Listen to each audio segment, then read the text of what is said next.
Oke, ya Pak Teguh selamat malam. Terima kasih Pak Teguh sudah bergabung bersama kita malam ini Pak. Baik, terima kasih kembali Mbak.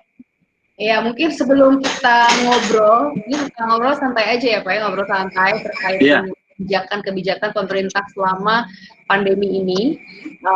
Kemudian juga nanti kita juga akan membahas soal wacana relaksasi PSBB yang banyak mendukung, ada juga yang menentang gitu. Mungkin boleh Pak Teguh memperkenalkan diri dulu kepada teman-teman kita yang hadir pada malam ini Pak, silakan. Baik, terima kasih Mbak Rizky.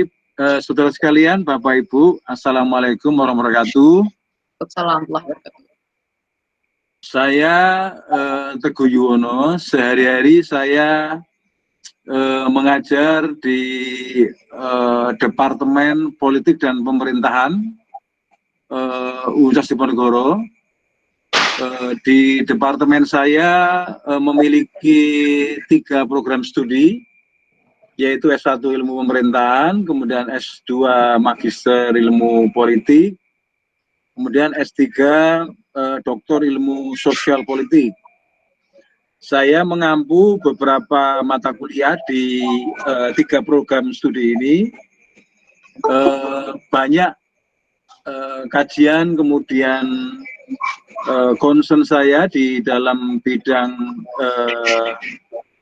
keilmuan adalah soal public policy, kemudian government management, otonomi daerah, serta perilaku politik. Kemudian selain di kampus, saya beberapa kali menjadi tim pakar Gubernur Jawa Tengah 2 periode. Saat ini saya masih menjadi tim pakar Wali Kota Semarang mengenai kebijakan dan program-program pembangunan di Kota Semarang. Termasuk ini kita juga intensif memberi perhatian khusus mengenai manajemen di era pandemik ini di Kota Semarang dan Jawa Tengah. Saya pikir saya cukup intensif dengan Pak Gubernur, Pak Ganjar maupun Pak Wali Kota ikut mencoba melakukan respon-respon kebijakan terhadap persoalan-persoalan yang dihadapi di daerah. Barangkali nanti di contoh-contoh real mungkin saya banyak berbicara real kasus di Jawa Tengah dan Semarang Kota. Kemudian beberapa waktu yang lalu saya 2 periode menjadi tenaga ahli di DPD dan di MPR RI bersama Pak Bambang Sardono waktu itu. Nah sekarang Pak Bambang nggak terpilih lagi, saya ikut nggak terpilih menjadi staf ahli di Dewan. Saya kira itu Mbak Rizky. Saya banyak publikasi saya, tulisan saya banyak mengenai government policies, kemudian perilaku politik, kemudian kebijakan-kebijakan yang relevan dengan inovasi daerah seperti smart city, resilient city, dan sekitar itulah kira-kira. Oke, saya kira itu Mbak. Ya, oke, terima kasih Pak atas perkenalan singkatnya. Ini saya juga izin menyapa Mbak Devi yang mau sudah bergabung. Halo Mbak Devi. Ya, halo Mbak. Halo, apa kabar Mbak Devi? Baik.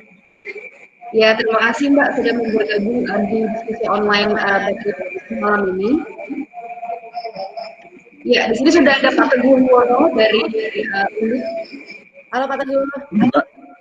Mbak Devi Rahmawati, ya, selamat malam Mbak. Malam Mbak, gimana? Sudah lebaran belum di sana? Oh belum lah, masih menunggu kebijakan pemerintah ya kan. Kalau Umaroknya tidak mengambil keputusan ya harus menunggu. Saya langsung mau terbang ke sana kalau di sana duluan lebaran. Iya, duluan ya. Mungkin aliran yang lain kali. Biasanya yang lain Idul Fitri dia udah 2 atau 3 hari sebelumnya. Iya. Oke. Iya. Baik, mungkin Mbak Devi boleh perkenalan diri dulu Mbak singkat kepada teman-teman kita yang bergabung nih di malam ini di diskusi kali ini. Silakan Mbak Devi. Ya, mungkin saya ingin banyak belajar justru dari tadi sekilas saya mendengarkan profil aku manggilnya Mas Teguh aja nih, wajahnya Ya, masih muda ya sekali. Mbak Devi, ya lebih enak begitu. Yes. Mas Teguh ini kan mungkin banyak secara real nyata mempunyai kontribusi terhadap pengembangan daerah. Dan tentu saja ini menjadi poin yang menarik. Artinya kita bicara bukan hanya wacana. Saya yakin betul nanti apa yang disampaikan oleh Mas Teguh akan membuka mindset kita dengan alternatif-alternatif aktivitas konkret yang dalam hal ini pasti akan dipotret baik oleh Mas Teguh. Kalau saya sendiri mungkin bukan dalam konteks pemerintahan, tapi saya lebih banyak di pendidikan dan juga korporasi. Jadi mungkin nanti perspektifnya mudah-mudahan kita bisa saling mengisi. Kira-kira demikian, Mbak. Oke, nah untuk pertanyaan pemancing pertama nih untuk Pak Teguh dan juga Mbak Devi gitu ya. Selama beberapa minggu ini menurut Pak Teguh dan Mbak Devi, apa kabar PSBB yang sudah kita jalani di beberapa daerah di Indonesia, Pak? Apakah sudah cukup efektif kebijakan ini diterapkan di Indonesia atau sebenarnya ada kebijakan-kebijakan lainnya yang lebih cocok untuk diterapkan di karakter masyarakat Indonesia? Saya dulu ya Mbak Devi ya, ini melanggar prinsip ladies first ya. Tapi nggak apa-apa, katanya tadi Mbak Rizky bilang ini santai, jadi kita santai saja. Jadi saya kira Mbak Devi, saya ini beruntung ya, saya saat ini masih menjadi tim pakar wali kota dan gubernur Jawa Tengah. Jadi saya ikut terlibat langsung di dalam melakukan sentuhan-sentuhan kebijakan. Yang saya pahami dari banyak perspektif, banyak pengalaman di banyak daerah, di banyak provinsi, saya kira memang variasinya berbeda-beda. Jadi kenapa berbeda-beda? Ini menurut saya efek dari kekurang tegasan pemerintah pusat ya di dalam melakukan policy secara integratif. Di dalam teori pemerintahan sebetulnya efek dari sistem kita yang memilih unitary system, sistem negara kesatuan, pemerintah pusat itu memegang ultimate authority. Dia punya kewenangan otoritas yang itu mutlak. Bahkan pusat itu bisa dengan kewenangannya melakukan penarikan kewenangan yang dimiliki daerah. Bahkan pusat bisa membubarkan, menggabungkan, ataupun menambah daerah, baik itu kabupaten, kota maupun provinsi. Nah, kenapa terjadi banyak variasi di banyak daerah seperti Makassar misalnya tidak melakukan lanjutan PSBB ini. Kemudian ada daerah yang di kami di Jawa Tengah juga ada daerah yang sudah mengumumkan sudah berakhir PSBB-nya. Kemudian ada daerah yang masih ragu, do nothing. Ada bupati wali kota yang barangkali masih gagap merespon terhadap kebijakan yang terjadi, bahkan masih ada antar bupati yang tidak clear. Kemudian bahkan di antara mereka saling menyala-nyalakan seperti kemarin kasus bupati yang di Jawa Timur dan di luar Jawa itu menunjukkan sebetulnya tidak kuatnya unity of command dari government kita di tingkat nasional, sehingga dampaknya kemudian diserahkan ke provinsi masing-masing, diserahkan kepada kabupaten kota masing-masing, yang itu juga sangat tergantung dari leadership pemimpin daerah itu. Coba bayangkan kalau daerah tidak mengambil inisiatif, bupati wali kotanya, gubernur tidak mengambil inisiatif, maka rakyat menjadi tidak terkontrol. Karena saya kira Mbak Devi banyak bicara mengenai sosiologi atau psikologi ya. Masyarakat kita itu kan masyarakat yang tidak bisa dilepas dengan karakter masyarakat negara berkembang, dengan pemikiran-pemikiran yang hanya akan disiplin kalau dipaksa disiplin, hanya akan tertib kalau dipaksa tertib. Bayangkan kalau tidak ada operasi, bayangkan kalau jalan tol nggak di stop, saya kira mobilitas itu tidak akan berkurang gitu loh. Karena ini kan musuh tidak nyata ya, musuh yang kita hanya bisa merasakan tapi tidak bisa melihat. Sebetulnya melawan virus corona kan seperti melawan kentut sebetulnya ya Mbak Devi ya. Ini kita tidak ngerti. Kalau kentut masih penting bisa kita rasakan ada baunya. Kalau ini kan tidak berbau, tidak nampak, Sehingga orang jadi serba bingung, sehingga apa? Munculnya adalah ini efek sosial. Yang orang tidak bisa tidak, itu adalah orang mencurigai orang lain. Jangan-jangan kamu juga carrier, jangan-jangan saya juga carrier. Akhirnya kemudian harus physical distancing, harus ada protokol lengkap-lengkap. Itu karena nobodies ya, di antara kita nobody knows ya. Kita nggak ngerti apakah kita atau orang lain atau keluarga kita. Bahkan ada orang yang marah-marah. Saya tadi respon beberapa wartawan tadi tanya saya, ada masyarakat yang marah dijemput oleh petugas dengan ambulan karena dia itu kemarin dalam pengawasan, tetapi pulang dari rumah sakit, diminta nggak pergi kemana-mana, malah jalan-jalan ke tetangganya melihat dia dijemput, marah-marah, malah ada yang dirangkul, ada yang di orang lain semua gitu loh. Nah, saya kira ini yang mungkin menarik ya Mbak Rizky ya, yang menurut saya karena variasinya begitu banyak, itu menimbulkan menurut saya kegaduhan di dalam pengelolaan pemerintahan. Yang kegaduhan ini bisa direspon dua kali. Dalam studi public policy itu kan, pemerintah kan bisa membuat kebijakan dalam dua ranah. Ranah pertama adalah do something, jadi melakukan misalnya tadi pembatasan, memperbolehkan, tidak memperbolehkan. Atau yang kedua, do nothing. Nah ini yang repot kalau pemerintah mengambil kebijakan yang kedua, tidak do something tapi dia do nothing. Kalau dia do nothing, berarti rakyat yang akan mengambil inisiatif gitu loh. Padahal dalam perspektif teori kebijakan publik, rakyat tidak bisa dibiarkan karena rakyat itu menjadi pihak yang harus dilayani oleh pemerintah dengan fungsi governing itu. Saya kira itu Mbak Rizky, saya tidak ingin terlalu panjang, nanti awal-awal ini nanti terlalu lama, mungkin Mbak Devi atau teman-teman kalau ingin merespon. Ya, kalau dari Mbak Devi, saat ini mengamati PSBB yang sudah berlangsung beberapa minggu, gimana sih Mbak sebenarnya, apakah cukup efektif dalam mengatur masyarakat untuk patuh, untuk aware terhadap virus ini? Karena di luar, ini flow-nya kita langsung jawab dulu ya. Kenapa Mbak? Flow-nya memang langsung tanya jawab ya berarti ya? Iya, kita sharing aja sih Mbak, sharing terkait dengan pelaksanaan PSBB, karena di luar juga masih, ini saya di Jakarta masih banyak sekali yang belum aware atau memang masa bodoh dengan PSBB gitu. Di jalan masih macet, masih banyak yang berkerumun, kita lihat sendiri di media massa, media sosial. Sebenarnya, what going on, Mbak Devi? Kalau boleh nanti aku sekalian presentasi yang aku sampaikan, apa mungkin nanti nggak Mas Teguh dulu yang presentasi, nanti habis itu aku presentasi baru kita dialog kalau boleh? Oke. Flow-nya? Ya, oke. Kalau gitu karena sudah siap dari Pak Teguh, mungkin Mbak Devi mau present sendiri nanti di Google Meet-nya boleh? Oke, Pak Teguh mungkin saya bisa tampilkan lagi untuk presentasi yang tadi sudah siapkan. Ya, aku dibantu ya Mbak, aku tidak begitu familiar ya. Biasanya pakai Zoom sama MS Team itu harus di kampus ya. Iya. Nah ini oke, silakan Pak Teguh. Oke, langsung aja Mbak yang next yang kedua. Jadi teman-teman sekalian, kalau kita bicara mengenai ya Mbak, dari judulnya. Jadi kalau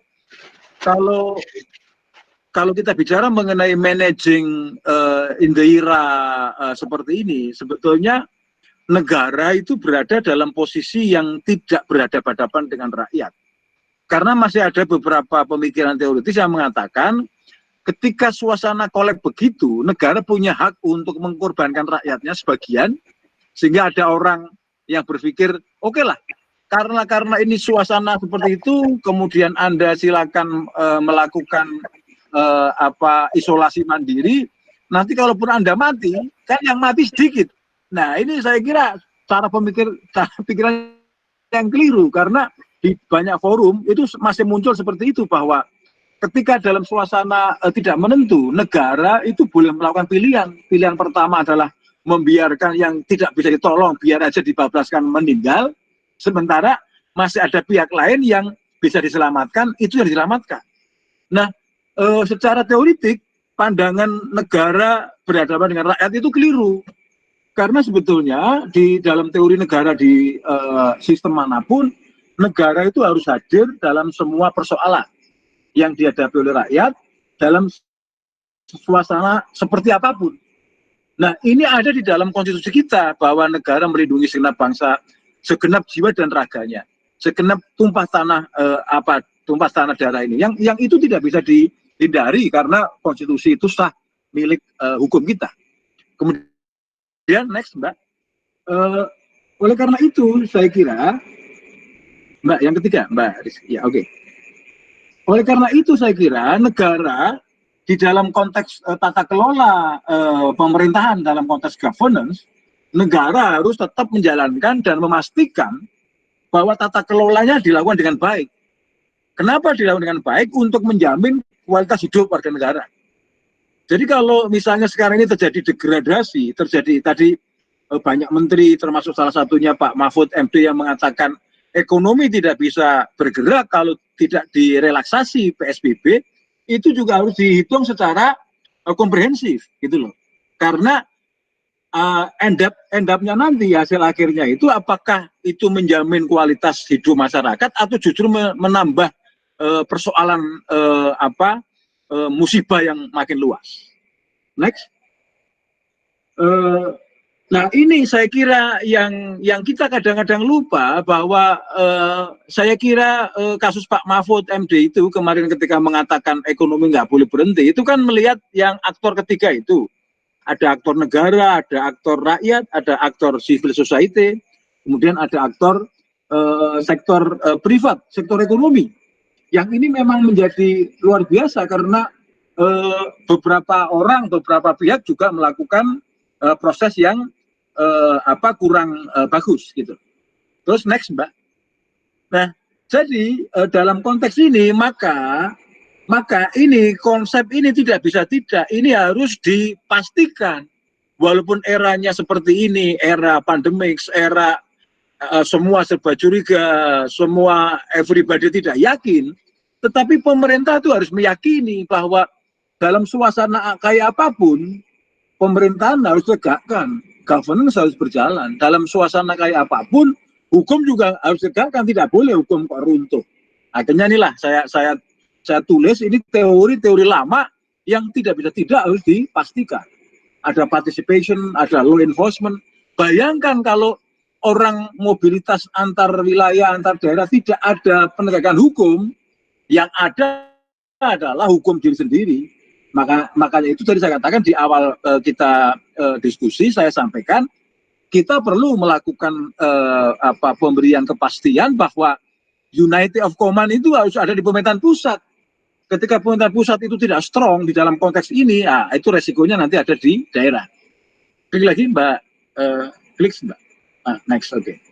Nah, jadi saya kira untuk bisa mengimplementasikan ini, maka kebijakan dan tindakan, policy dan action itu harus nyambung, harus berhubungan. Kalau tidak berhubungan, ini akan menghasilkan persoalan-persoalan yang barangkali akan kesulitan kita mengelola pemerintahan.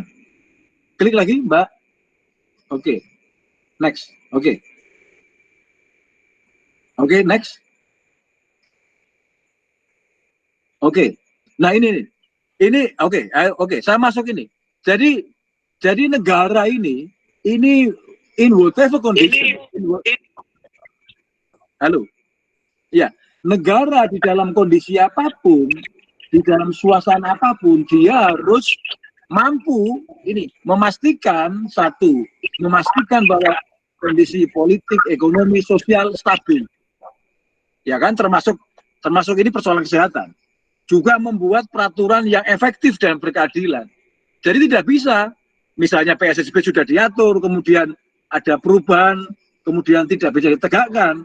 Saya kira harus memastikan bahwa sebagian besar, syukur bisa semuanya warga negara itu menikmati keuntungan atas berbagai macam kebijakan.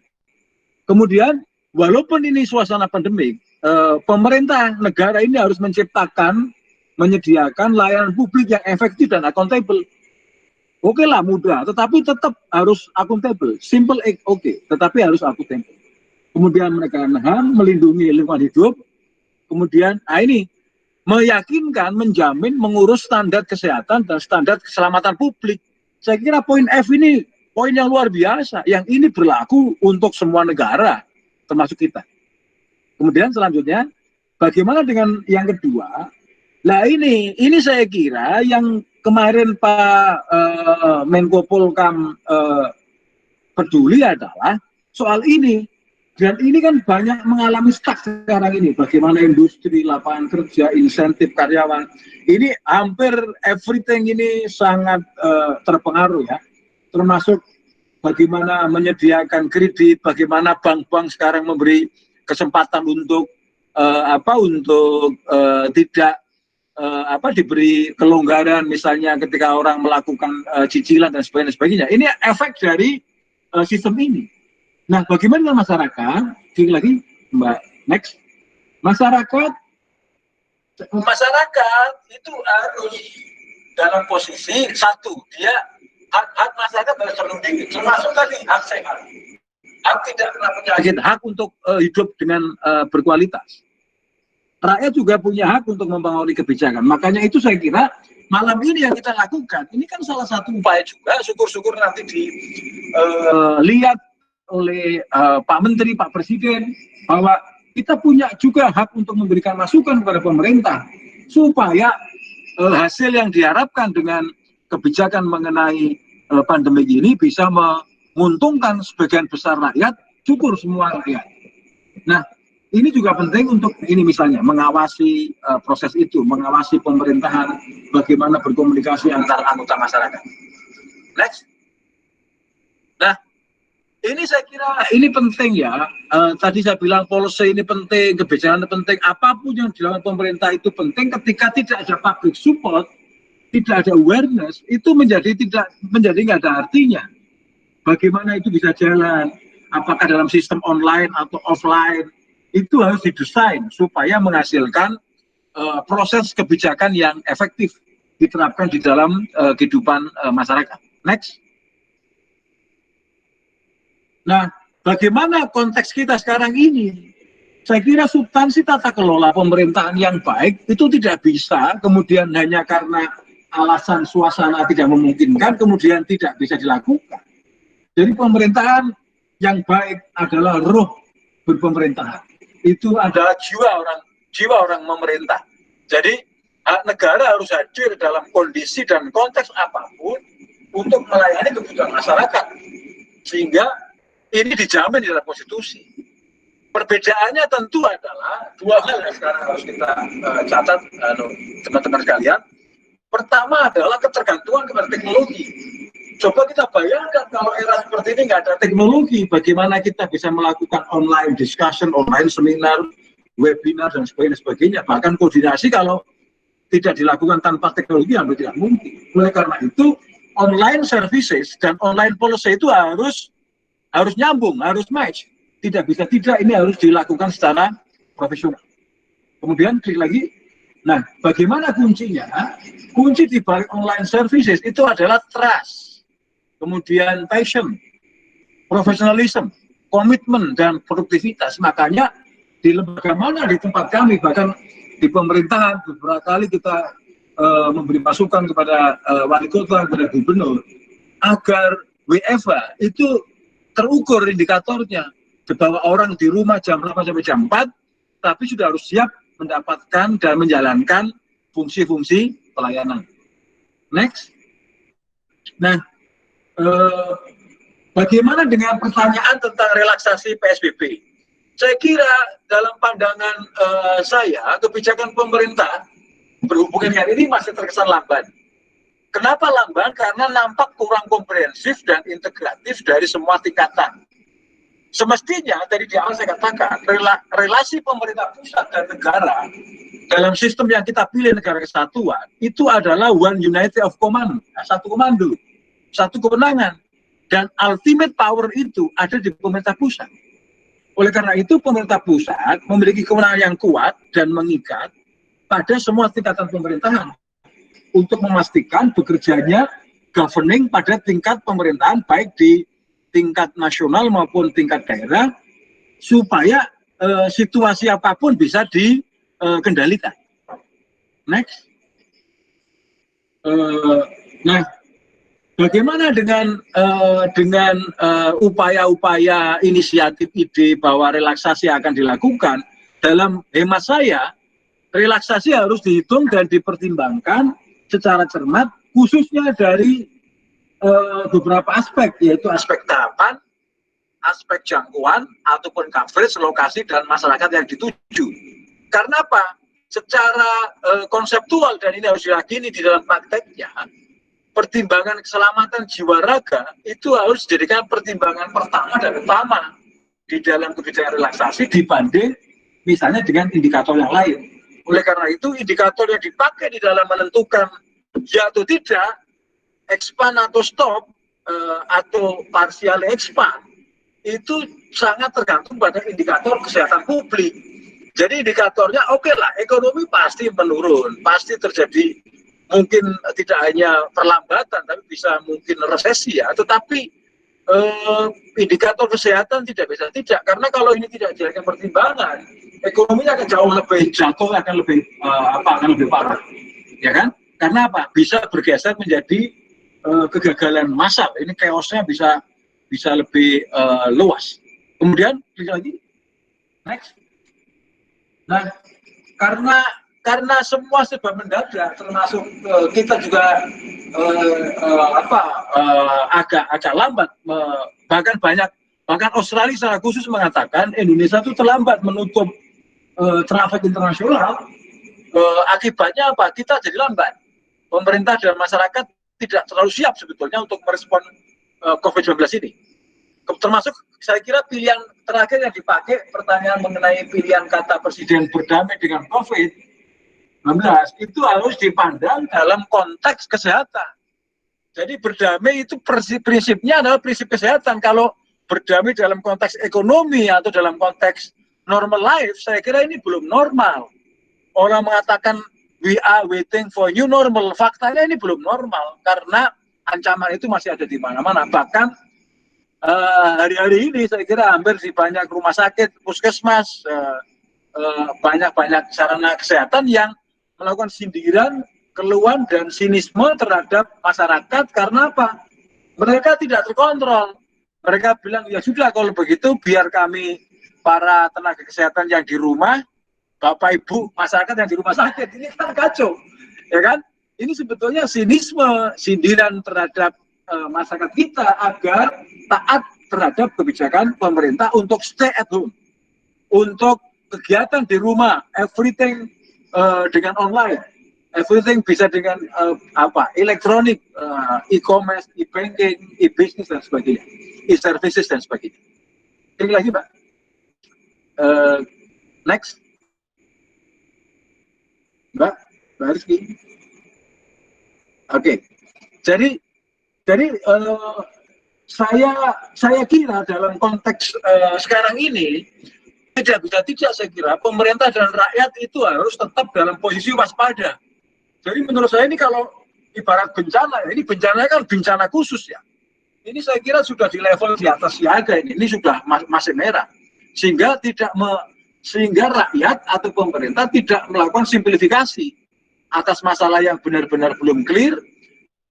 Dan ini terbukti banyaknya negara, termasuk negara maju pun, saya terakhir pantau di Belanda, di Italia, kita tahu di negara-negara Eropa, bahkan Amerika, itu luar biasa kedodoran untuk mengelola ini. Nah, saya sarankan the only solution untuk saat ini saya kira itu strong leadership and strong government of pemerintah pusat. Nggak bisa ditawar. Karena apa? Saya menjadi tim pakar gubernur, tim pakar wali kota. Itu yang terjadi adalah mindset, kemudian pemikiran, pengalaman kepala daerah berbeda-beda. Akibatnya tadi saya katakan variasi di daerah macam-macam. Ada daerah di Jawa Tengah yang sudah mendeklarasi sudah selesai ini PSBB kita stop. Bahkan ada yang pakai kembang api, ada yang pakai apel dan sebagainya.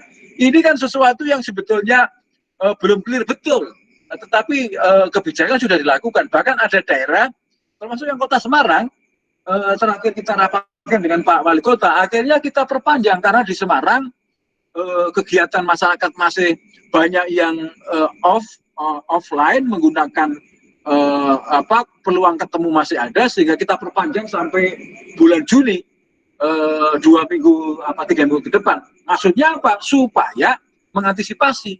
Tapi kita bisa lihat ada daerah lain ya, di Jawa Tengah juga yang PSBB-nya dihentikan.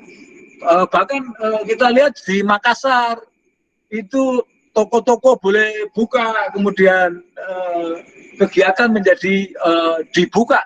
Efeknya apa? Nanti efek ketika terjadi penularan secara masif itu sulit untuk diantisipasi, bisa menimbulkan komunal yang efeknya mungkin individual bergeser komunal, nah nanti bisa berefek akhirnya rakyat semualah yang menjadi korban atas semua program ini. Saya kira itu Mbak sebagai awal untuk memancing diskusi kita. Jadi dalam perspektif public policy, government memang bisa dua melakukan pilihan, do something atau do nothing.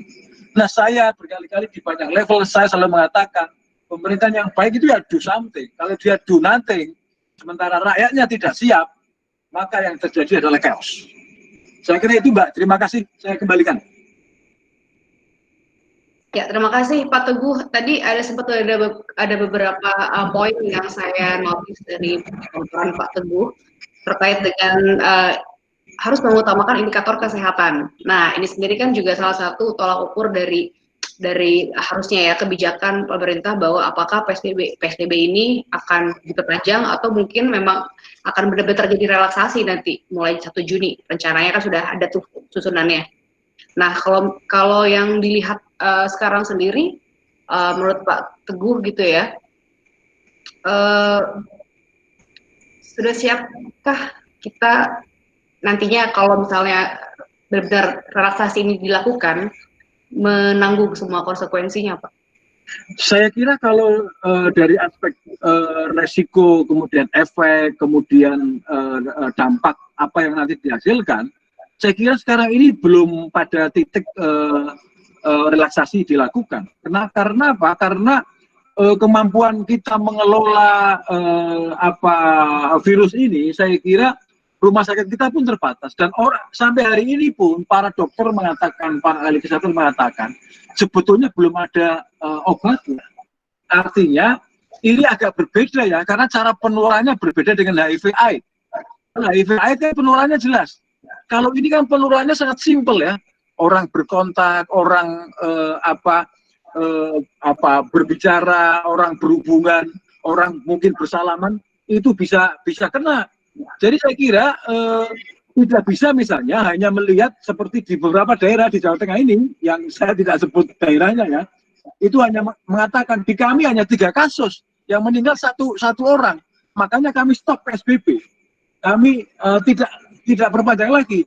Ini kan sebetulnya sesuatu yang terlalu terlalu simplify. Kenapa? Karena kalau itu dibuka kemudian terjadi mobilitas antar wilayah, antar orang, saya kira menjadi bermasalah. Mungkin kalaupun akan dilakukan tidak full PSBB, tentu parsial, tapi parsial pun harus menggunakan standar-standar kesehatan yang harus kuat gitu loh. Karena terakhir saya lihat komentar WHO pun, WHO memberikan rekomendasi agar pemerintah Indonesia tidak melakukan relaksasi dalam 1-2 bulan ke depan ini, karena dampaknya, efeknya luar biasa, karena ini nggak jelas, musuhnya nggak kelihatan, siapa yang terkena, siapa yang carrier, sehingga pemerintah saya kira tidak bisa bermain resiko ya. Jadi saya pikir resiko yang harus diambil adalah resiko dengan tingkat yang paling kecil, saya kira itu harus dilakukan. Oke. Oke, Pak Teguh, terima kasih. Mbak Devi, mungkin ada tanggapan dari pemaparan yang sudah Pak Teguh berikan? Ya, saya banyak belajar dari apa yang tadi disampaikan oleh Mas Teguh. Mungkin saya boleh share PPT saya berarti ya. Ya, silakan Mbak. Oke.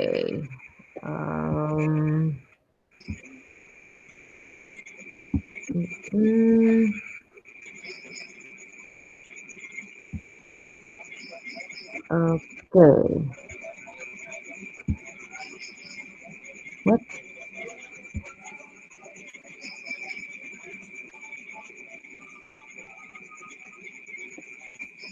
Ya, mungkin ditunggu sebentar, rekan-rekan.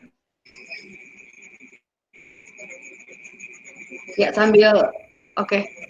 Pak Teguh, tadi sambil nunggu Mbak Devi kembali lagi ke room chat, tadi sempat live sebentar, mungkin sedang ada, sudah balik. Oke.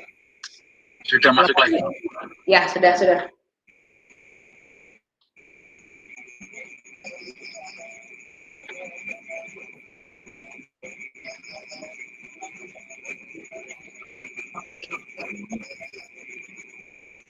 Live lagi.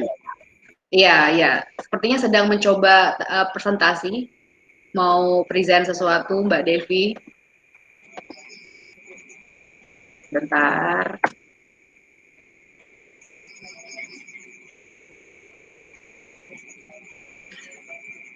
Mungkin sambil nunggu saya tambah dikit ya, Mbak. Ya, silakan Pak.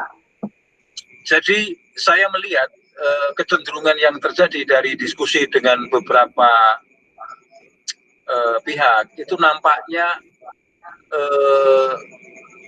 nampaknya mulai ada confident ya, kepercayaan diri bahwa kita bisa mengendalikan, sehingga kemudian ada keberanian untuk mulai berpikir membuka PSBB itu. Tetapi sebetulnya ini juga berbahaya karena kemampuan kita mengelola COVID ini itu kan belum teruji betul gitu loh. Ada beberapa daerah yang merasa kami ada 3 kasus, hanya 1 yang meninggal, 2 sudah sembuh. Pertanyaannya itu dalam posisi tightly control ya. Coba kalau kontrolnya tidak tight kemudian dilepas, itu dia menjadi masif gitu. Barangkali nanti jumlah pasien tidak berbanding lurus dengan jumlah dokter, tenaga medis di rumah sakit. Saya kira akan menjadi kesulitan gitu loh. Saya kira Mbak Dewi udah gabung itu. Mbak, tadi saya mengisi kekosongan aja. Ayo langsung Mbak Dewi. Oke.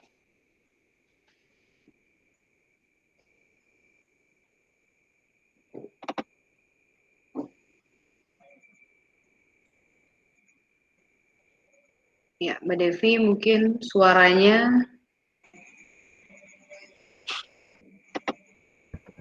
Sudah kelihatan ya? sudah, Mbak. Ya, tadi tentu saja penting apa yang disampaikan Mas Teguh tentang perspektif kebijakan publik dan politik tentu saja. Kalau saya mungkin lebih banyak menyoroti aspek lainnya, yaitu aspek sosial dan budaya. Kenapa kemudian banyak hal yang mungkin sulit dijelaskan terkait dengan respon masyarakat terhadap situasi krisis COVID ini. Yang ingin saya sampaikan tadi mungkin juga sudah disebutkan sedikit oleh Mas Teguh bahwa saya ingin menyampaikan optimisme bahwa apa yang kita lihat belakangan ini tentang perilaku sosial masyarakat yang seakan-akan menunjukkan bahwa masyarakat kita ini sepertinya tidak memahami situasi, sepertinya tidak memiliki kecerdasan krisis yang tinggi dan sebagainya. Saya sangat tidak setuju karena kita tahu negara-negara maju sekalipun, Amerika, lalu kemudian juga Inggris misalnya, dan banyak belahan negara-negara maju lainnya yang juga mengalami kesulitan yang sama. Hanya saja memang karena kesulitan bahasa, artinya eksploitasi berita tentang tanda kutip kelemahan bahkan kegagalan mereka itu mungkin tidak banyak mewarnai media-media kita, yang kemudian membuat kita merasa pesimis melihat apa yang kita saksikan di sekeliling kita. Jadi ingin saya sampaikan bahwa negara ini bukan gagal, negara Indonesia tidak gagal dalam menghadapi ini. Tapi ini memang hal baru bagi semua negara, bahkan bagi negara-negara maju sekalipun. Dalam catatan berbagai media misalnya, Inggris, kita bisa lihat kegagalannya adalah ketika pada bulan Januari misalnya, mereka juga dinyatakan memiliki pasien-pasien COVID baru. Yang terjadi adalah pemerintahnya memiliki keyakinan yang cukup kuat terhadap para saintis dan dokternya. hal yang sama terjadi di Indonesia, tapi bedanya para elit kita, bedanya dengan elit di sana, kalau mereka di sana menekankan pada kepercayaan pada pakar-pakarnya, ahli-ahlinya, dan sainsnya, kalau kita pada jamu misalnya. Tapi artinya apa? Benang merahnya, para pengambil kebijakan di saat mereka mendapati fakta bahwa ini bukan hanya terjadi di Wuhan misalnya, semuanya memiliki reaksi yang hampir sama. Mereka merasa bahwa ini bukan sesuatu yang perlu dikhawatirkan, gitu. Karena kalau bicara misalnya ada beberapa virus seperti Ebola misalnya, lalu juga flu burung yang memang sempat mewabah juga, tapi kan kita tahu bahwa dunia pada akhirnya bisa mengendalikan virus-virus tersebut. Jadi referensi historis terhadap penanganan virus-virus transnasional antar border itu memang membuat rasa percaya diri banyak kepala negara sebagai pengambil kebijakan itu memang luar biasa. Cuman memang beda konteksnya saja. Tadi kalau kita lebih kepada hal-hal yang sifatnya pendekatan kulturalnya dengan jamu dan sebagainya. Kalau Barat sebagai masyarakat yang sangat rasional, tentu saja mendekatkan diri dan mempercayakan keputusan-keputusannya pada para saintisnya. Dan terbukti apa? Tetap gagal. Jadi artinya gagal dalam hal ini bukan berarti setiap pemerintahan itu tidak mampu, tapi memang tidak ada yang pernah siap dan tidak ada yang betul-betul pernah dipersiapkan untuk hal ini. Nah, jadi ini yang ingin saya sampaikan, bahwa kita tidak usah kemudian sibuk mencari kesalahan bahwa pemerintah kita ini yang paling buruk misalnya atau apapun. Menurut hemat saya tidak. Kita semua dalam posisi yang sama. Nah, ini tadi bagaimana bahwa dalam penanganan COVID ini tidak ada lagi misalnya negara kelas pertama, negara kelas ketiga, kasta kedua, kasta keempat, itu sudah tidak ada. Karena virus ini kan ibaratnya kita naik pesawat, mau Anda di kelas bisnis maupun Anda di kelas ekonomi, kalau semua tidak sama-sama serius menanganinya, ini ketika pesawat jatuh, yang akan hancur, yang akan meninggal itu tidak peduli apakah dia ada di kelas bisnis ataupun di kelas ekonomi, semuanya punya potensi yang sama, sehingga konsiderasi-konsiderasi yang dilakukan antar negara itu menjadi penting untuk saling mengingatkan, karena kalau satu negara gagal, sebenarnya efeknya juga akan tetap memiliki dampak kepada negara lain. Begitu juga di dalam konteks dalam negeri. Nah, kalau bicara soal kepatuhan dan ketaatan, sudah banyak metode misalnya yang dilakukan, baik itu misalnya menghitung pergerakan manusia lewat handphone gitu misalnya, jadi mendeteksi GPS handphone itu ada di mana, perkerumunan ada di mana, ataupun misalnya Google juga misalnya memotret pergerakan manusia. Indonesia dalam hal ini sebenarnya masuk dalam kategori yang sangat kooperatif masyarakatnya dibandingkan juga dengan negara-negara barat yang kemudian kita sering potret sebagai negara-negara yang super maju, yang hebat dan sebagainya, yang kemudian kita membandingkan dengan kita misalnya. Tapi justru sebenarnya di awal-awal itu memang sampai sebelum menjelang Lebaran kita bisa lihat bagaimana masyarakat kita itu sangat manageable lah dalam hal ini. Ya, 1, 2, 3 ada yang kemudian melakukan akrobat personal, itu wajar. Penduduk kita 260 juta. Jadi dalam hal ini ya tentu saja pasti ada letupan-letupan kecil, tapi secara agregat, secara umum masyarakat kita sebenarnya sangat mudah, artinya sangat mau bekerja sama dengan pemerintah. Nah, apa yang terjadi? Saya ingin memotret dalam konteks karakteristik masyarakat kita dalam aspek budaya, yang mudah-mudahan bisa memberikan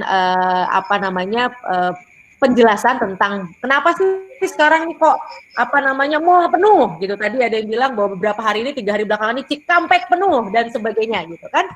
Nah, kita harus ingat bahwa memang Indonesia ini dalam aspek akademik kita masuk dalam sebuah skema dimensi budaya yang akan saya paparkan berikut ini. Pertama, kita punya semangat kekeluargaan yang begitu kuat. Artinya apa? Keluarga itu menjadi satu titik sentral yang paling penting dalam kehidupan masyarakat Indonesia. Nah, sehingga kalau kita kaitkan dengan apa yang terjadi paling tidak 2-3 hari belakangan ini, semangat kekeluargaan itulah yang kemudian mendorong masyarakat untuk kemudian mempersiapkan dirinya untuk menyambut keluarganya. Mereka lupa bahwa dalam hal COVID ini mereka tidak mungkin sebenarnya untuk bisa menemui keluarganya kembali, untuk bisa bercengkerama layaknya ritual-ritual lebaran, ritual-ritual ibadah yang biasanya mereka lakukan. Jadi kalau kemudian apa sih yang membuat orang kemudian bisa percaya diri ke pasar, padahal tahu selama 2 bulan ini jelas pemerintah melarang, kok nggak takut akan kematian, padahal setiap hari media selalu menyampaikan statistik-statistik yang luar biasa tentang bahwa ini terus bertambah, sehari ada 600 orang yang kena dan sebagainya. Persoalannya adalah familyism itu. Jadi alam mental masyarakat kita itu sangat kekeluargaan. Ini yang kemudian dalam konteks lebaran adalah salah satu peninggalan sejarah budaya masyarakat kita yang masih bertahan di era modern ini, yang masih menjadi sebuah ruang pengikat antar keluarga tadi. Sehingga inilah yang membuat rasionalitas terhadap kondisi pandemik itu kemudian tentu saja bisa terhapus begitu saja, karena bagi kita, bagi siapapun yang ada di pasar, ketika Anda tanya, dan ini kami juga masih terus mengumpulkan datanya kalau di UI, nah mereka bukannya tidak tahu mereka ini harusnya nggak ada di rumah. Kedua, tidak takut kalau sebenarnya saya juga takut sih, tapi bagaimana? Nah, ini hampir menjadi jawaban yang sama yang kita temui dari berbagai kalangan, baik itu kalangan menengah ke atas maupun kalangan menengah bawah. Memang ada bungkus-bungkus yang menutupi jawaban yang sama tadi. Misalnya kalau berbagai kalangan yang mungkin menengah ke atas, mereka coba mengkaitkan dengan masalah policy dengan berbagai bahasanya, tapi intinya sebenarnya bukan itu. Tarikan gravitasi tradisi dan kebersamaan dengan keluarga itu yang menjadi pengikat, yang membuat mereka kemudian tidak takut, tidak pantang menyerah untuk ke pasar. Intinya apa? Ya, saya ingin menyambut Lebaran ini bersama keluarga saya, karena mereka masih berpikir bahwa mereka akan bisa nih berkunjung, karena dalam hasil diskusi dan riset yang masih akan terus berlangsung ini, kami menemukan jawabannya. Mereka hanya mengatakan bahwa kan ini kan cuma Lebaran aja, sebentar saja. Lah nanti kan juga kita ini di rumah lagi kok dan sebagainya. Kami juga sudah kok kemarin di rumah dan lain-lain. Jadi artinya memang ini yang mungkin orang sering tidak melihat bahwa ini yang menjadi kekuatan sekaligus dalam konteks protokol kesehatan tentu saja menjadi kelemahan, karena ini yang menarik semua orang untuk berada di ruang-ruang sosial. Nah, konteks yang lain adalah masyarakat kita adalah masyarakat yang kalau dalam konteks budaya tadi, kita adalah masuk dalam profil high context society. High context society ini ditandai dengan bukan kemampuan, tapi masyarakat yang memang mengedepankan semangat kolektivitas, semangat kebersamaan, semangat harmoni. Lagi-lagi Lebaran dalam hal ini menjadi satu momentum mereka untuk kembali merasakan kehangatan tadi, semangat kolektivitas tadi. Nah, ini yang orang kemudian harusnya paham. Yang kalau tadi dikaitkan dengan kebijakan publik, nah ini yang nanti kita akan diskusikan di mana titik temunya antara latar belakang cultural tadi dengan kemudian kebijakan publik. Nanti kita akan masuk ke sana. Tapi yang ingin saya sampaikan, masyarakat high context itu adalah masyarakat yang tadi, yang beda dengan masyarakat low context, masyarakat barat misalnya. Nah, ini yang orang juga seringkali bahkan tidak mengenali, oh saya di sini ya. Nah ini saya dan teman-teman di ilmu sosial tentu saja karena memang mempelajari hal ini, jadinya sadar betul, oh ini salah satu yang menjadi faktor dari kasus yang kita hadapi belakangan. Nah terus yang berikutnya adalah yang menarik dalam konteks budaya kembali, ada dua terminologi, yaitu power distance dan uncertainty avoidance. Jadi ini adalah bagaimana sebuah masyarakat, kalau uncertainty avoidance itu adalah kelenturan, sebuah masyarakat, sebuah komunitas dalam menghadapi situasi. Nah, masyarakat kita ini masyarakat yang sangat lentur dalam menghadapi berbagai dinamika kehidupan. Beda dengan Barat. Lihat Jerman, sampai ada yang bunuh diri, level elit politiknya. Di kita nggak akan ada. Karena memang keluasan kita itu luar biasa sekali. Dan ini tercermin pada masyarakatnya. Begitu ada Sarinah tutup, McD tutup, malah rame-rame. Jangankan Sarinah tutup, yang tidak kelihatan, tadi Mas Teguh sampaikan, istilah Mas Teguh tadi, konstipasi ya, H2S kalau bahasa kimianya, ya. Nah, dalam konteks bom Sarinah yang sudah jelas-jelas kelihatan meledak, ada orang berdarah, secara nyata kelihatan bahayanya, orang masih menantang bahaya tersebut. Nah, ini dalam studi yang dimulai oleh profesor di Belanda tahun 80 dan sekarang ini menjadi salah satu rujukan untuk riset-riset menjelaskan perilaku sosial masyarakat, ini yang terjadi. Karena memang masyarakat kita itu dalam hal ini secara umum, walaupun kalau bicara etnisitas, kita itu sangat diverse sekali, sangat multi sekali, yang sebenarnya setiap etnis itu 300 lebih etnis ini punya karakter berbeda, tapi secara umum kita punya kelenturan. Itu yang membuat kita mudah sekali untuk bisa beradaptasi. Ketika kemudian bahasa presiden adalah bersahabat, ya itu karena memang ini punya akar historis, punya akar kultural yang kuat. Kita uncertainty avoidance-nya tinggi, beda dengan masyarakat Barat yang mereka itu terbiasa dalam pola kehidupan yang sangat sistematis. Jadi ketika sebuah sistem itu ada yang breakdown di tengah, itu akan luar biasa sekali, membuat mereka sangat terganggu, sangat terguncang. Masyarakat kita tuh susah terguncang. Yang ini dalam konteks yang positif tentu saja ini bagus. Artinya kita punya semangat optimisme dan lain-lain. Nah, tinggal bagaimana nanti kalau dikaitkan dengan kebijakan publik, ya tentu saja mengelola semangat positifme ini, keluasan dan kelenturan ini, bagaimana cara mengelolanya. Lalu yang berikutnya adalah power distance. Nah, masyarakat kita ini sebenarnya masyarakat yang memang kalau dalam konteks akademik namanya power distance itu bagaimana sebuah masyarakat melihat inequality, kesetaraan dalam masyarakat itu. Indonesia Timur, bukan hanya Indonesia, Jepang misalnya, China misalnya, itu punya karakteristik yang sama terkait power distance. Kita sangat menikmati inequality. Kita senang dengan elit-elit. Kita tidak senang justru dengan equality. Walaupun memang kalau bicara generasi baru, mereka sudah masuk dalam generasi yang agak berbeda. Karena dari lahir saja, bahkan belum lahir pun sudah masuk dalam generasi digital yang memang semuanya adalah flat organization gitu, karena memang karakteristik teknologi mendorong orang untuk kemudian menjadi lebih equal. Nah, dalam konteks power distance, masyarakat kita tadi yang saya sampaikan justru senang gitu kalau ada elit dan sebagainya, senang banget gitu kan.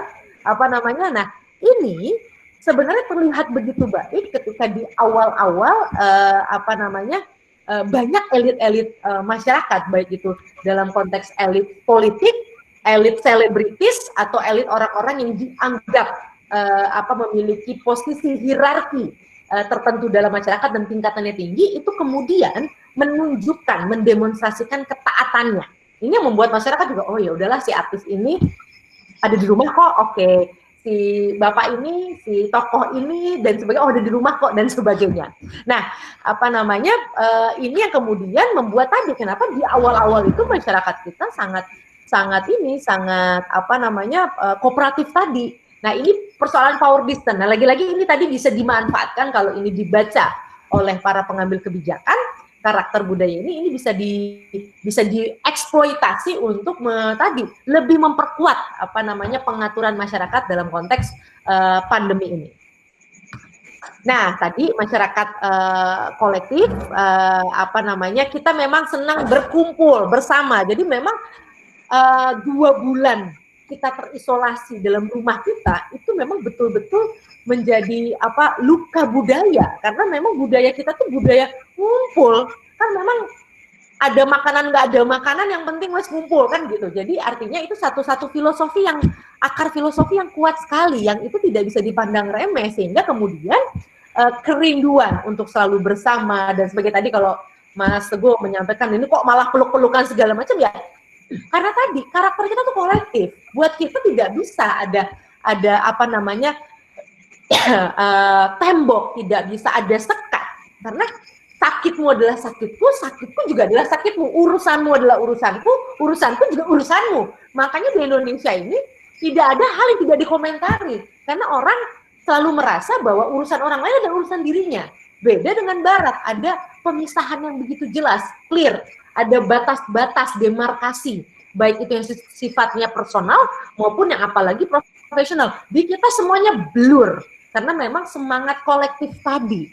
Nah, kalau semangat kolektif ini tadi di-drive juga oleh leadership yang kuat, karena tadi memanfaatkan kultur power distance tadi yang memang kita betul-betul pasrah, betul-betul menghambakan diri pada orang-orang yang hierarkinya di atas, ini sebenarnya bukan sebuah kelemahan, bukan liability, tapi justru sebenarnya sebagai kekuatan. Tinggal tadi bagaimana kemudian mengelolanya. Nah, femininity ini kita masuk dalam, kalau itu sudah ada hitung-hitungan apa risetnya lah, berapa persennya segala macam. Indonesia itu bukan masyarakat maskulin, tapi kita lebih ke masyarakat feminine. Apa itu masyarakat maskulin? Itu adalah masyarakat yang memang menekankan pada kompetisi, achievement dan sebagainya. Kalau masyarakat kita tidak. Masyarakat kita tuh menekankan pada tadi harmoni, hubungan, relationship, tidak mau membuat orang tersinggung, tidak mau orang apa namanya marah, dan ya sudah, kalaupun marah ya jangan diekspresikan. Makanya orang Indonesia, orang Jepang itu apa namanya senyumnya itu bukan berarti setuju, tapi itu adalah cara kita untuk membangun harmoni.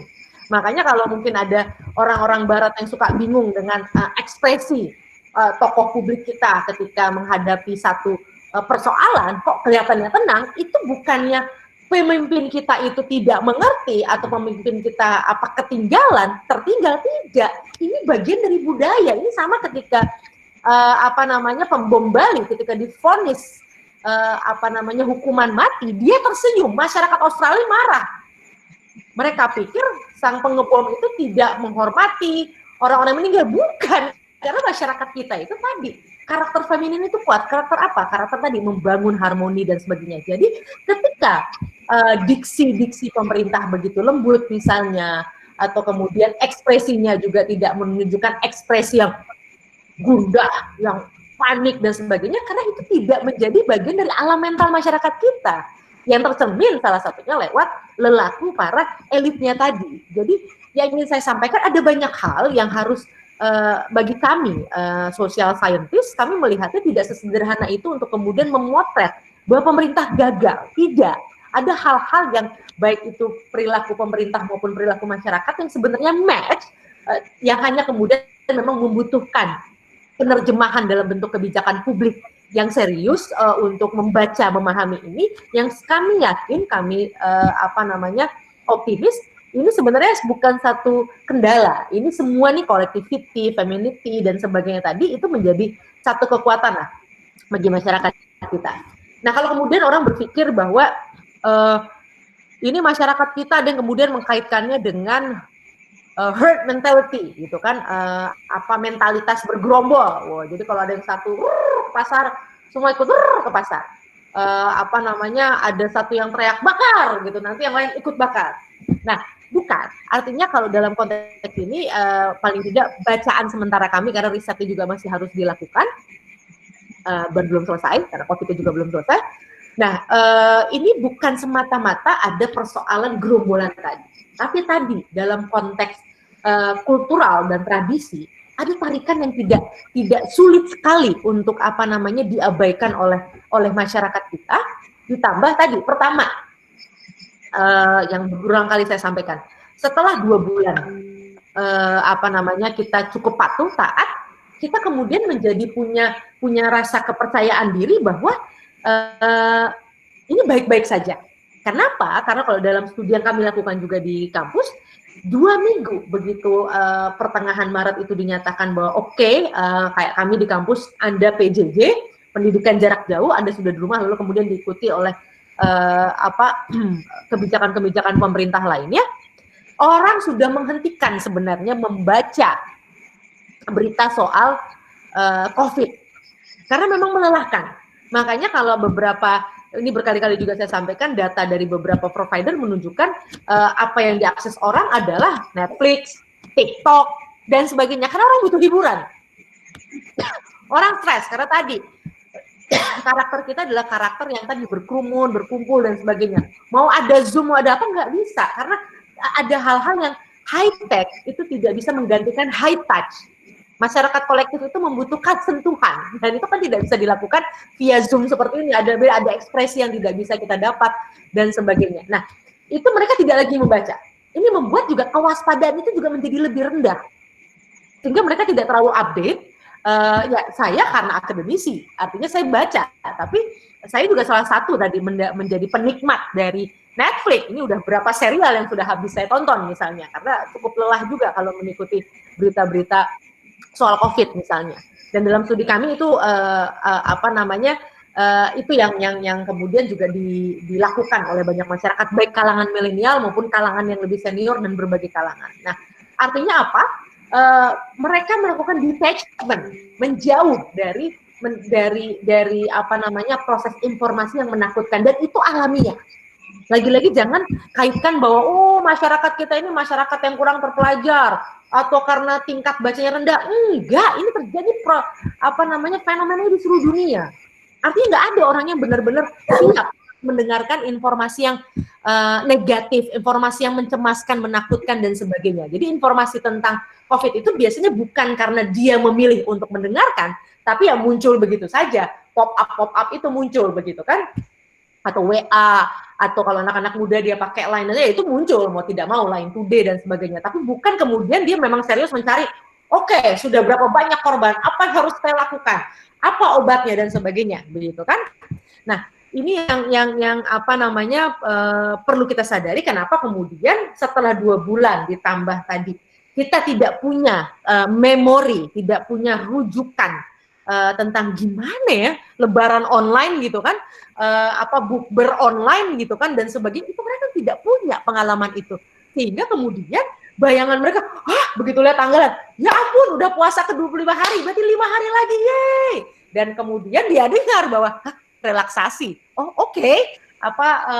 Artinya berarti bisa ya mudik ya, karena begitu sesekali mereka melihat berita dan ada tumpukan misalnya manusia di bandara, berarti orang berpikir kemarin katanya nggak mudik loh, tapi ini kok pesawatnya terbang, berarti kita boleh dong jalan dan sebagainya. Nah, ini artinya kemudian berkelindan faktor-faktor tadi yang membuat kemudian akhirnya kita melihat lautan manusia di mana-mana gitu kan, bukan di masjid, malah di mal-mal dan sebagainya dalam kondisi COVID seperti ini. Nah, ini yang menurut hemat saya perlu dilihat. Dan tadi dalam konteks masyarakat kita yang dalam hal ini adalah simbolik, masyarakat high context tadi yang tadi saya sampaikan, itu masyarakat yang sangat simbolik. Memang simbol-simbol kecemasan itu pun juga tidak tampak. Misalnya kalau kita jalan keluar, kan kita juga nggak lihat juga ada aparat berseragam misalnya.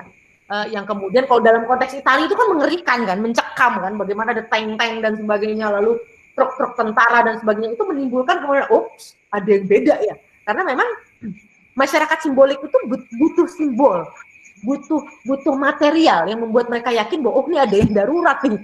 Tapi ketika mereka lihat ya semua orang tenang-tenang aja, masih ada yang nongkrong dan sebagainya, itu membuat mereka yakin ya, oke, fine gitu kan, ya saya ada di rumah karena memang kantor saya nggak mau buka gitu kan. Tapi kalau misalnya kantor saya mengizinkan saya masuk, ya pasti saya masuk nih sekarang nih dan sebagainya. Jadi seeing is believing, karena tadi masyarakat material tadi, masyarakat simbolik tadi, jadi butuh simbol-simbol, dan ini simbol-simbolnya tidak terlihat. Ini yang kemudian ya tadi membuat kemudian masyarakat lagi-lagi berada di jalanan. Jadi ini sedikit hal yang ingin saya sampaikan tentang perspektif lain tentang upaya menjelaskan kenapa masyarakat kita seakan-akan, saya garis bawahi sekali lagi, seakan-akan tidak taat.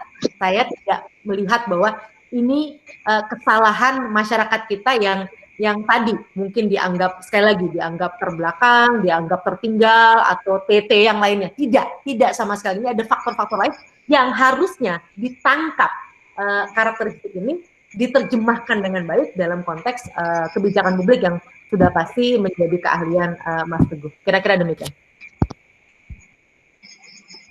Oke, Mas Teguh ada yang mau ditanggapi mungkin dari pemaparan Mbak Devi terkait dengan tadi karakter masyarakat kita yang begitulah sebenarnya. Lantas sebenarnya kebijakan seperti apa yang mungkin match gitu, Mas Teguh, dengan karakter yang seperti tadi Mbak Devi sudah jelaskan? Saya kira menarik ya eksplanasi Mbak Devi.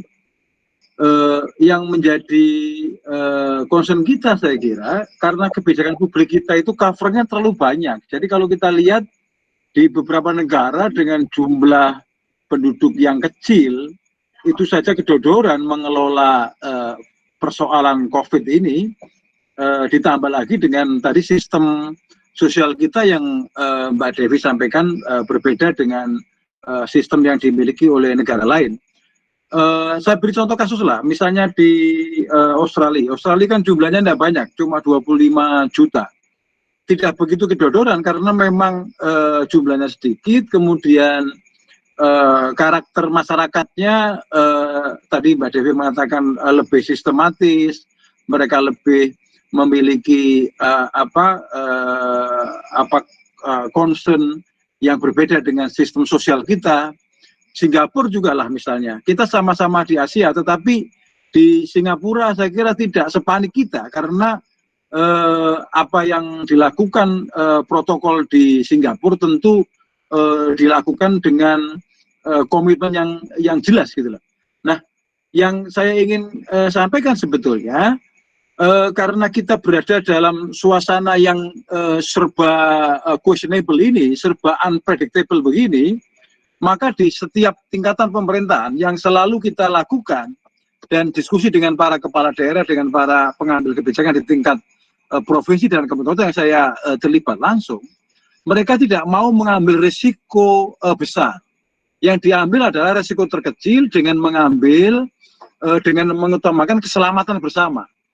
Oleh karena itu sebetulnya beberapa pihak sebetulnya sudah menginginkan adanya rahasia ketat.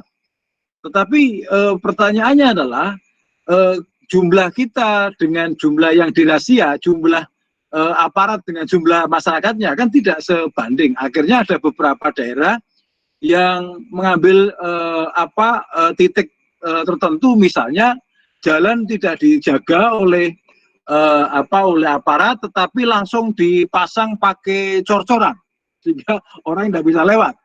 Hanya bisa diangkat dengan mesin yang berat. Nah, saya kira ini yang harus kita pahami. Cuma memang resiko kebijakan publik itu kan harus mengutamakan sebagian besar rakyat, sehingga tidak bisa misalnya resiko-resiko itu terlalu dilepas di masyarakat karena civil society kita itu memang berbeda. Kita lebih socially connected.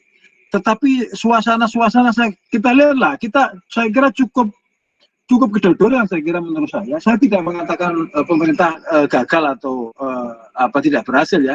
Saya selalu mengatakan pemerintah kita itu agak kedodoran merespon ini karena memang rakyat kita juga dalam tanda petik itu kadang-kadang tidak bisa memahami kebijakan secara cepat. Misalnya ketika keluar harus pakai masker saja. Ini simpel sekali. Kalau kita lihat ya di banyak daerah, saya pantau di banyak televisi, banyak tempat, bahkan di tempat-tempat kami itu orang dengan bebas naik motor tanpa helm, tanpa masker. Nah ini saya kira memang butuh kesabaran. Nah dalam konteks pemerintahan, pemerintah mengambil risiko yang terkecil, yaitu kita syukur-syukur masyarakatnya sudah aware ya, tapi kalau kebijakan disiapkan dengan mengambil risiko terkecil, saya kira akan menghasilkan peluang-peluang yang lebih besar hasilnya. Orang mungkin bisa mengatakan ya mungkin ditahan-tahan dulu, sakit-sakit dulu sebentar untuk menuju new normal. Nah pertanyaannya adalah ada orang yang hari ini mengatakan kita sudah normal, padahal faktanya belum normal. Karena apa? Kalau faktanya normal, saya kira tidak akan ada aparat kesehatan yang melakukan sinisme, memberikan oke lah silakan saudara-saudara main di luar, saudara di rumah sakit, sayang pulang. Ini saya kira sinisme kritik para dokter, para tenaga kesehatan yang itu sebetulnya ditujukan untuk masyarakat yang tidak tertib. Nah, saya kira ini Mbak Rizky. Oke, makasih Pak Teguh. Oh ya, untuk rekan-rekan yang mungkin punya pertanyaan, boleh di-drop di fitur chat. Nanti kita akan coba diskusikan dengan Mbak Devi dan Pak Teguh. Tapi saya mau nanya juga dengan Mbak Devi. Tadi kan dipaparkan bahwa masyarakat Indonesia kan seperti itu karakternya. Kemudian pendekatan yang seperti apa sih Mbak yang cocok untuk meningkatkan awareness masyarakat kita supaya juga meskipun mereka tahu bahwa ini bahaya, bahwa ini tidak boleh terlalu banyak interaksi di luar rumah gitu, tapi mungkin pendekatan apa yang harusnya dilakukan gitu, Mbak? Ya, pertama PSBB ini sudah barang tentu menjadi satu kebijakan yang pas, mau apalah namanya gitu. Intinya kita kan tidak memilih kemudian kebijakan yang represif seperti karantina, yang mana berkali-kali saya sampaikan kalau pakai pendekatan yang represif begitu kan, begitu salah dikit kayak Duterte tembak gitu kan, atau kayak di India mau kita setiap keluar dikit dipukulin gitu kan, atau kemudian kayak di Singapura Malaysia tiba-tiba denda, aduh mendingan buat bayar kuota kan sama Netflix daripada denda gitu kan. Nah artinya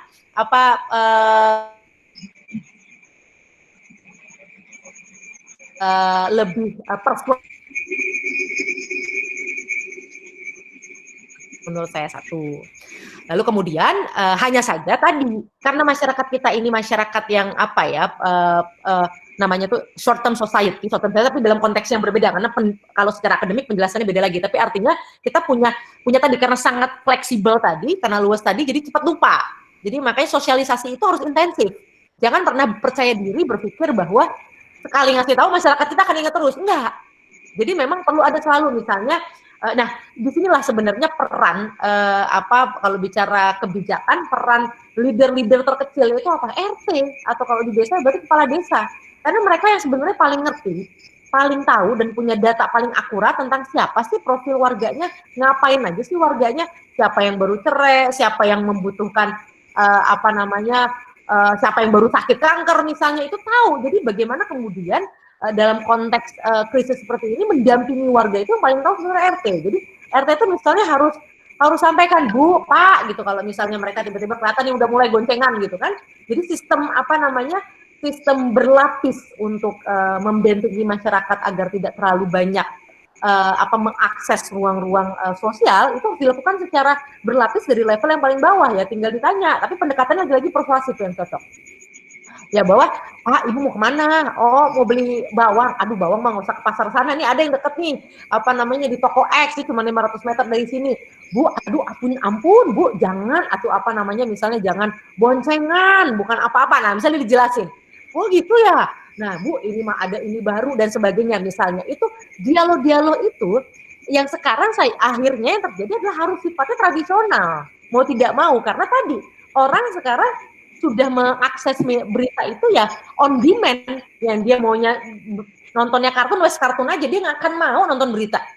Jadi percuma kalau mengandalkan waduh ada iklan, ada apa. Nah makanya memang saluran-saluran entertaining yang kemudian dipandu, digawangi oleh para selebritis itu menjadi penting karena masyarakat tidak merasa digurui, kemudian itu masuknya juga lebih smooth karena lewat TikTok yang dia tonton juga, tapi kemudian oh gitu ya harus pakai masker ya, oh ya ampun gitu kan, artis yang biasanya cakep aja sekarang mukanya nggak kelihatan gitu kan, oh ya udah lumayan berarti kita nggak perlu beli bedak segala macam gitu misalnya, artis aja juga udah nggak bedakan karena semua pakai masker misalnya. Nah artinya hal-hal yang sederhana seperti itu jangan dianggap remeh, karena tadi dalam konteks perilaku konsumsi media saja mereka sudah tidak mau akses. Jadi hal-hal yang sifatnya tradisional, kemudian sekedar diketuk rumahnya, sampaikan Bu, nggak usah mudik ya. Nanti kalau ibu mudik pasti disuruh muter. Nanti kalau ke bandara, ibu jangan pikir itu di TV, belum tentu itu rame, itu bukan apa-apa, karena banyak yang ngantri, pas dicek nggak ada suratnya, akhirnya pulang lagi, aduh udah nggak usah. Nah, itu pendekatan-pendekatan itu menjadi penting di era sekarang, karena tadi masyarakat kita secara kultural cepat adaptif, sehingga adaptif itu artinya lemahnya memang begitu ada yang baru dia lupa yang lama gitu kan.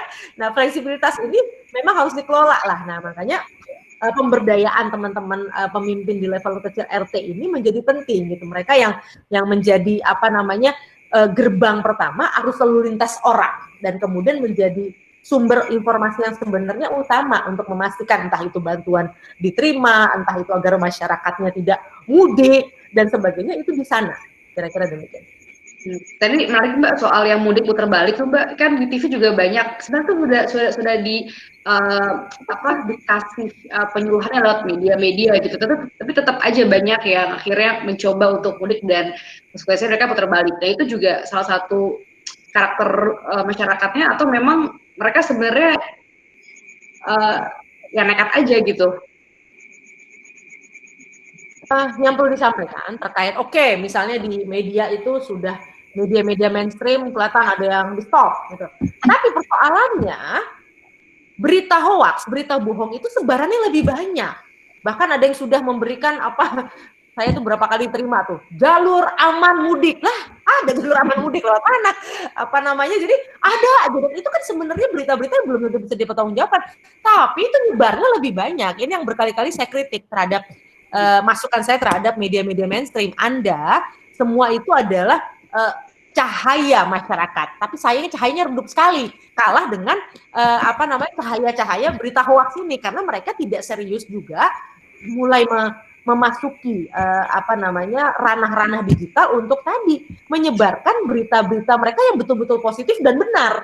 Nah, ini tidak terjadi. Yang ada kita terima, boleh, si Anu ini nih, ibu siapa mengatakan, entah ibu yang mana, entah siapa, wah ini bisa aman, udah sampai ke daerah A, B, C, D, E. Itu lebih banyak yang beredar, itu persoalannya. Jadi ini yang juga tidak sesederhana itu, kemudian ini masyarakat kita emang bandel. Bukan itu, ini banyak faktor eksternal, faktor kultural yang memang membuat akhirnya semua masyarakat kita seakan-akan terlihat tadi tidak dewasa, tidak siap dan sebagainya. Oke, makasih Mbak Devi. Pak Teguh, mungkin ada tanggapan dari antara kebijakan dengan budaya nih Pak. Nah, gimana nih Pak? Saya kira kalau kita bicara social engineering, maka dalam konteks governance, yang paling efektif bentuk dari social engineering itu adalah keputusan pemerintah. Jadi pemerintah ini bisa melakukan proses perubahan perilaku. Contoh paling gampang, itu dulu zaman era ES yang Soeharto, itu yang paling diapresiasi orang itu adalah program KB. Nah, program KB itu sukses dan itu diakui paling sukses karena bentuk kebijakan waktu itu dua anak cukup, keluarga kecil cukup, itu kemudian melegenda. Nah, itu bentuk kebijakan publik yang kemudian mampu merubah perilaku sosial, mampu merubah budaya masyarakat. Nah, saya berharap tadi eksplanasi Mbak Devi tadi nanti bisa diwadahi dalam konteks kebijakan supaya perilaku kebijakan, perilaku masyarakat itu selaras dengan kebijakan publik. Sehingga misalnya orang sekarang ini, orang merasa punya anak banyak, malu itu kan belum lama. Dulu saya misalnya, kita keluarganya 6. Tiap 2 tahun ibu saya punya anak 1. Tetapi begitu era-era kita, era saya, era Mbak Devi, era Mbak Rizky, era Mas Arief, saya kira, itu tentu kita akan malu punya anak 6 apa 7 gitu. Ya kan, kecuali aktivis partai tertentu ada yang punya anak banyak terus gitu kan. Tetapi ini menunjukkan bahwa kebijakan publik bisa merubah perilaku masyarakat. Nah, dalam konteks ini saya kira, dalam konteks suasana seperti sekarang ini, saya kira kebijakan pemerintah mengenai lebih hati-hati, menjaga kesehatan, kemudian untuk lebih efektif menggunakan masker, cuci tangan, itu akan ada efeknya terhadap perilaku jangka panjang. Kalau saat sudah normal, life new normal, saya kira banyak positifnya, misalnya online system, online services. Oh kalau begitu, kita aja, mahasiswa saya aja misalnya sekarang, tuntutannya adalah oke, selama ini internet, selama ini kuliah online tidak pernah dilakukan, sekarang nggak ada pilihan, ya. Jadi ada kebijakan yang dilakukan karena no other choice, karena nggak ada pilihan lain. Termasuk kuliah online ini kan sebetulnya kan lahir prematur, karena kita prediksi ya di Undip saja misalnya tidak tahun ini lah cukup 50% atau 40%. Sekarang 100% kuliah online, sehingga mahasiswa bilang, Pak jangan banyak tugas.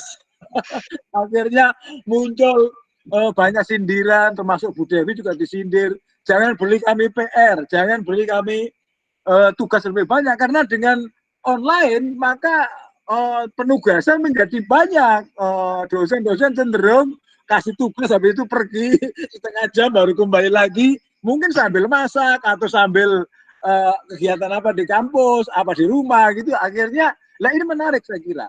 Nah, saya melihat ini nanti akan ketemu yang sampaikan Mbak Devi itu bahwa kehidupan sosial dengan adanya policy, dengan adanya dipaksa karena keadaan, itu akan menimbulkan perilaku baru yang saya kira akan produktif seperti kasus program KB itu. Saya kira itu. Oke, tadi sepertinya di fitur chat ada yang bertanya ke Pak Teguh dari Mas Arief Suhaimin. Mungkin kita pick salah satu aja Pak yang atas ya. Katanya gimana sih langkah konkret dan efektif sehingga tadi yang Bapak bilang koordinasi antar pemerintah pusat dan daerah itu bisa menjadi satu komando. Karena yang kita rasakan juga, yang kita lihat ada semacam kompetisi gitu justru antara daerah dan pusat. Saya coba pastikan tadi di dalam struktur gugus nasional penanggulangan COVID ini, saya kira sebetulnya kalau kita taat kepada aturan main, ini kan sudah disusun oleh Presiden. Struktur itu sudah jelas, ketuanya Menko Pembangunan Manusia dan Kebudayaan, wakil ketuanya Menko Polhukam, kemudian Menteri Kesehatan, sekretarisnya Menteri Keuangan, anggota pengarah ada 19, pelaksana ada ketua badan. Mestinya, kecuali Presiden, kalau Presiden karena dia kan di atas semua ini, saya kira statement itu mestinya keluar dari gugus ini. Tapi kalau Menteri bikin statement sendiri, Menteri bikin kebijakan sendiri, kemudian tingkat gubernur bikin sendiri, ini menjadi chaos kebijakannya, menjadi tidak satu komando, tidak menjadi satu hentakan satu arah. Oleh karena itu menurut saya ini Presiden harus dibantu oleh tim ini supaya seluruh kebijakan, seluruh proses itu berada di dalam tim gugus susunan gugus tugas percepatan penanganan COVID-19 yang berlaku nasional, dan ini harus menjangkau seluruh tingkat pemerintahan.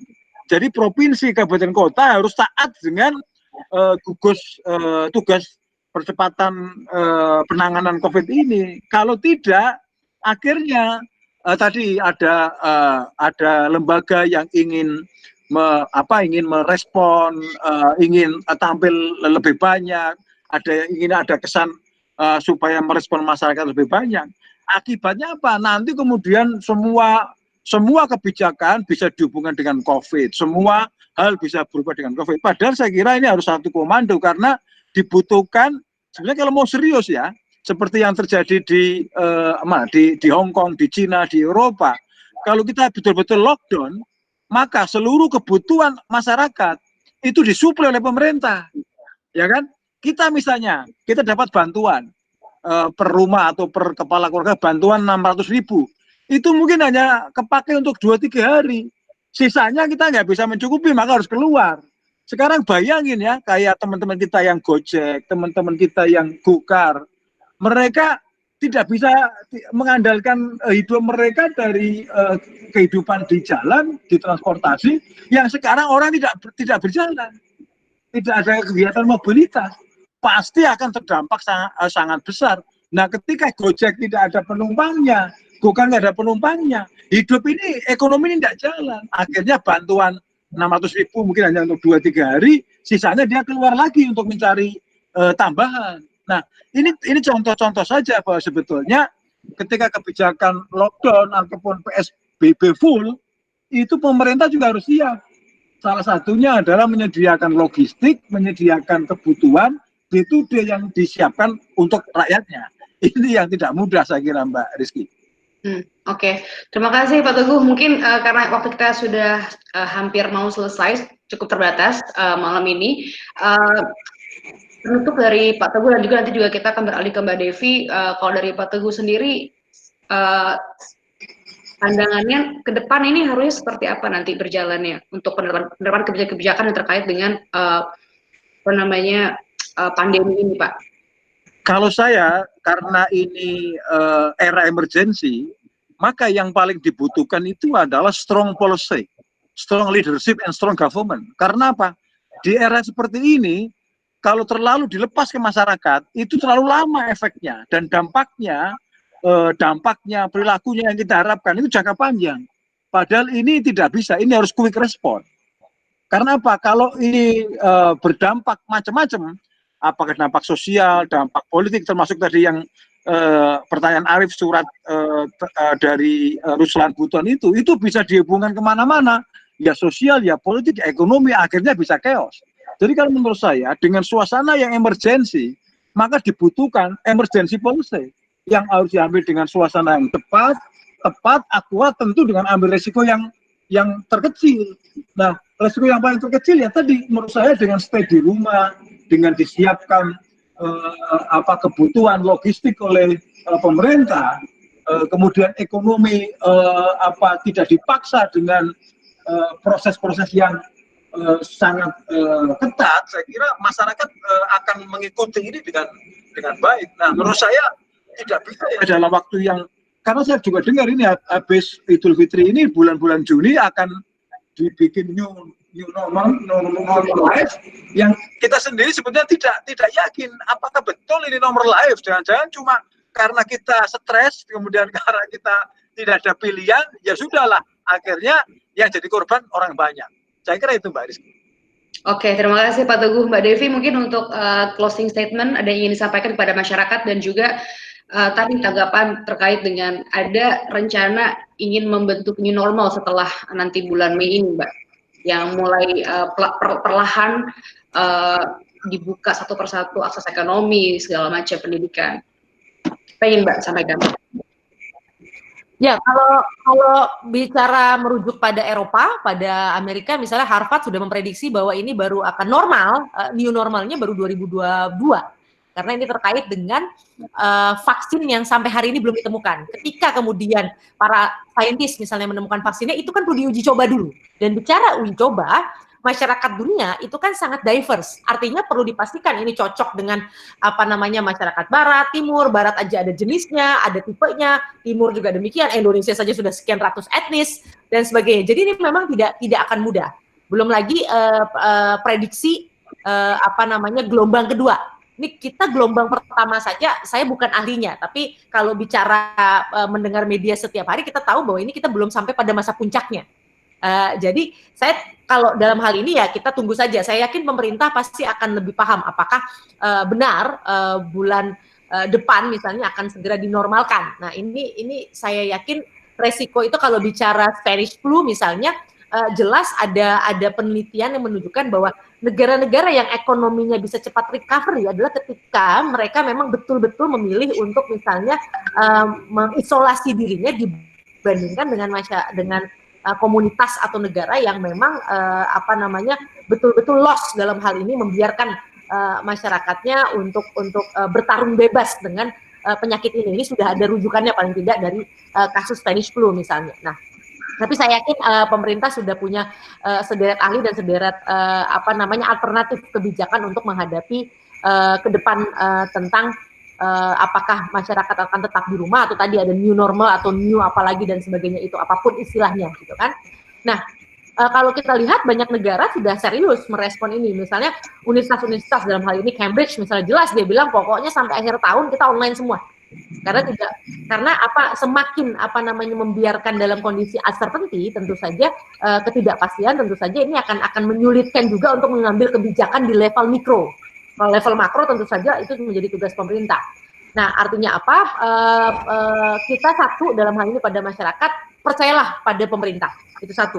Kedua, pemerintah tidak akan berhasil kalau kemudian kita sebagai masyarakat tidak bekerja sama dengan pemerintah. Tadi ilustrasi bahwa kita semua ini berada dalam pesawat yang sama, nggak peduli kita ngambil tiket ekonomi atau ngambil tiket bisnis, kalau pesawat ini jatuh, kita semua akan mengalami masalah. Jadi artinya kita semua ini berpeluang untuk menjadi pahlawan. Nah, untuk itu mainkan peran masing-masing, salah satunya tadi, ya tetap ada di rumah misalnya. Nah, dalam hal ini yang ketiga untuk pemerintah, tidak perlu terlalu khawatir dengan berbagai kritikan, dengan berbagai kecaman misalnya yang dirasakan, karena sebenarnya itu adalah bagian dari kepedulian masyarakat terhadap upaya pemerintah agar lebih cepat atau lebih tepat mengatasi hal ini. Tapi saya melihat bahwa masyarakat kita masyarakat yang siap untuk diajak bekerja sama untuk menghadapi krisis yang mungkin malah semakin besar ke depannya. Jadi mari semua pihak kita tunjukkan semangat optimisme kita, bukan berarti tidak boleh mengkritik, bukan memberi masukan, tapi pastikan setiap kritik dan masukan yang kita berikan itu adalah sesuatu yang sifatnya juga konkret, sehingga kemudian ini bukan menambah polemik dan menambah ketakutan, kecemasan dalam masyarakat, tapi justru bisa menjadi bagian dari solusi. Kira-kira demikian. Oke, terima kasih Mbak Devi, Pak Teguh, terima kasih banyak atas waktunya malam ini. Sudah bergabung dengan diskusi Lead. Ya, sehat-sehat terus Mbak Devi dan Pak Teguh, semoga nanti sama keadaan makin baik dari Indonesia. Ya, jadi kita bisa beraktivitas seperti sedia kala. Terima kasih banyak. Selamat malam. Selamat malam. Selamat malam. Ya, bagi teman-teman yang sudah hadir dalam diskusi malam ini juga terima kasih. Untuk mengikuti update terkait dengan kegiatan Bakri Center Foundation bisa diupdate di website kami www.bcf.or.id atau di sosial media kami Instagram @bakri-center dan Facebook Bakri Center Foundation. Terima kasih banyak sudah mengikuti sesi ke-7 diskusi online pada malam ini. Semoga ke depan kita bisa menghadirkan tema-tema yang lebih relevan, yang lebih menarik lagi untuk dibahas. Sehat selalu, semangat, dan selamat malam. Selamat malam, terima kasih.